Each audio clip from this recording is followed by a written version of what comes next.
sa amin ginawa ni Edward, but we never treated you like that.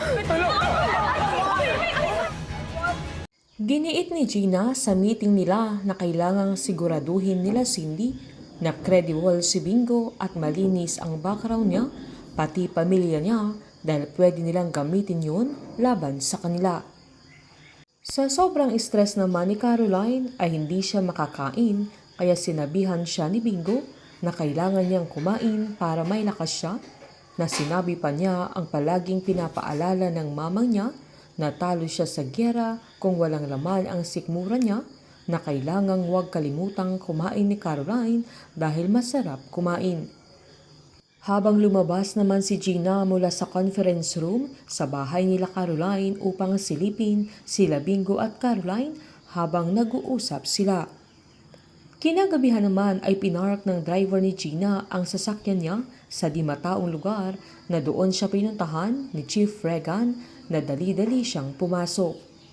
Pinaliwanag ng pulis na may bagong development sa kaso ni Edward, na may bago silang nadiskubre na hindi pagkabagok ang kinamatay ng binata, sabay pinakita niya ang resulta ng toxicology. Nang mabasa ito ni Gina ay gulat na gulat ito sa resulta ng test.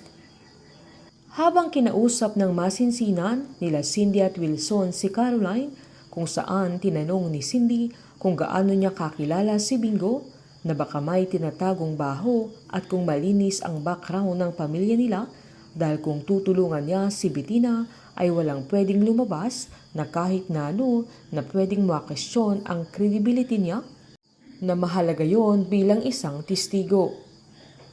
Sa paggawin naman ni Bingo ay giniit ng papi niya na reliable witness siya, na hindi lang yung mga nasasagap na balita dahil mismong manggagaling sa kanya.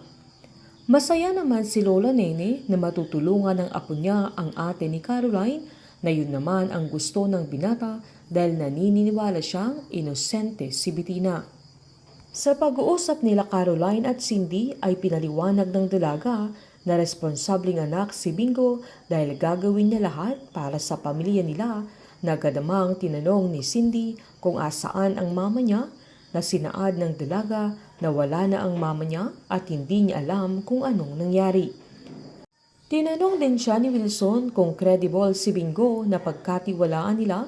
Nagadamang sinalaysay ni Caroline na madami siyang ginawa para magawa ang mga misyon na pinagawa niya sa kanya, na nalaman nilang may relasyon sila Liv at Edward, na siya din ang nagligtas sa kanya sa mga kidnappers, na madaming nakakakilala sa kanya sa Binondo, at madami siyang mga kaibigan na business-minded siya pero hindi siya sakim sa pera.